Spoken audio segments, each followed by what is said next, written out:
পাকিস্তান সেনাবাহিনী এসে আমাদের ঢাকা ইউনিভার্সিটি স্টুডেন্টদেরকে এইভাবে নির্বিচারে হত্যা করতে পারতো না। এটার দায় শেখ মুজিব এবং তার পরিবারকে নিতেই হবে।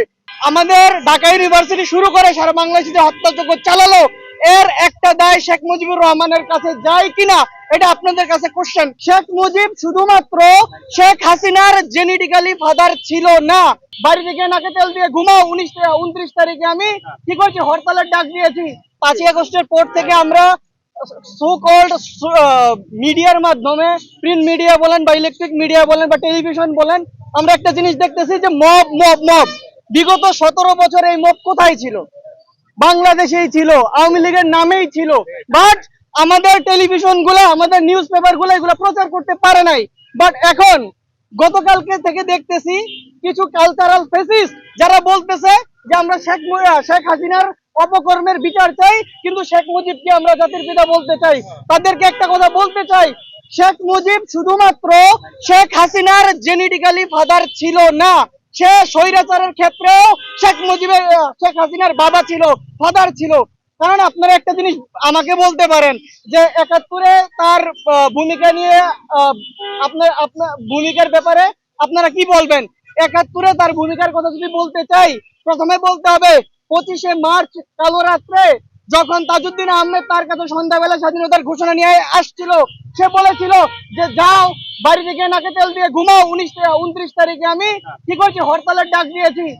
তার পরবর্তীতে রাত্রেবেলা যখন পাকিস্তানি হানাদার বাহিনী অ্যাটাক করলো, আমাদের ঢাকা ইউনিভার্সিটি শুরু করে সারা বাংলাদেশে হত্যাযজ্ঞ চালালো, এর একটা দায় শেখ মুজিবুর রহমানের কাছে যায় কিনা এটা আপনাদের কাছে কোশ্চেন। কারণ শেখ মুজিবুর রহমান যত বিতর্কিতই থাকুক তখন জাতীয় নেতা ছিল কিনা।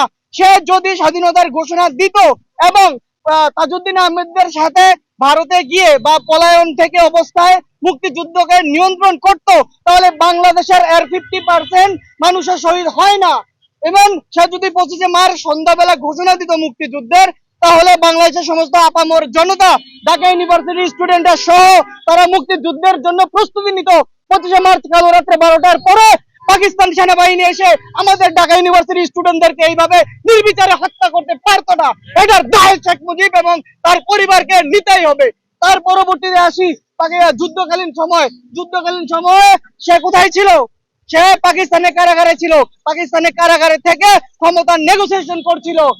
এদিকে তার পরিবার ঢাকাতে যখন অবস্থান ছিল, তার পরিবার কাদের নেতৃত্বে ছিল, কাদের আন্ডারে ছিল? পাকিস্তানি সেনাবাহিনীর শেল্টারে তার পরিবার ছিল। ভাতা নিত প্রতি মাসে।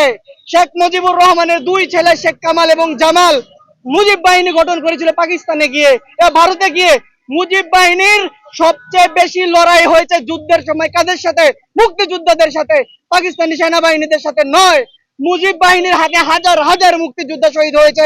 এখনো যদি আমরা নিরপেক্ষ ইতিহাস ঘেটে দেখি এবং যে সমস্ত মুক্তিযোদ্ধারা কর্নেল অলি আহমেদ সহ বেঁচে আছে তাদের ইন্টারভিউ নেন, আপনারা তাদেরকে কোশ্চেন করুন, আপনারা সঠিক ইতিহাসটা জানতে পারবেন, যেটা বিগত 17 বছর হাসিনা সাধারণ জনগণ, সাধারণ মানুষের কাছ থেকে লুকিয়ে রেখেছিল।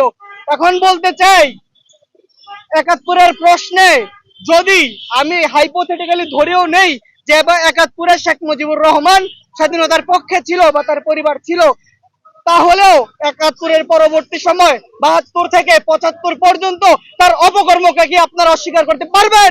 পারবেন না। সে কি করেছিল? 72 সালের নির্বাচনে কারচুপি থেকে শুরু করে জাসদের 20,000 মানুষকে হত্যা থেকে শুরু করে সিরাজ শিকদারকে হত্যা করার পরে জাতীয় সংসদে দাঁড়িয়ে শেখ মুজিব বলেছিল, কোথায় সেই সিরাজ শিকদার? সেটা কি আপনারা ভুলে গেছেন? শেখ মুজিবের যদি হাইপোথেটিক্যালি আওয়ামী লীগের নেতা কর্মীদের, বা আমি আওয়ামী লীগ বলতে চাই না, আমি বলি কুত্তা লীগ, তাদের নেতা কর্মীদের ব্যাপারে যদি আমি বলি যে 71-এর প্রশ্নে শেখ মুজিব ভালো ছিল, তাহলে যদি মেনেও নেই ভালো ছিল, তাহলে 72 থেকে 75-এ সে যে অপকর্মগুলো করেছে এগুলোর দায় কে নিবে? তাকেই নিতে হবে।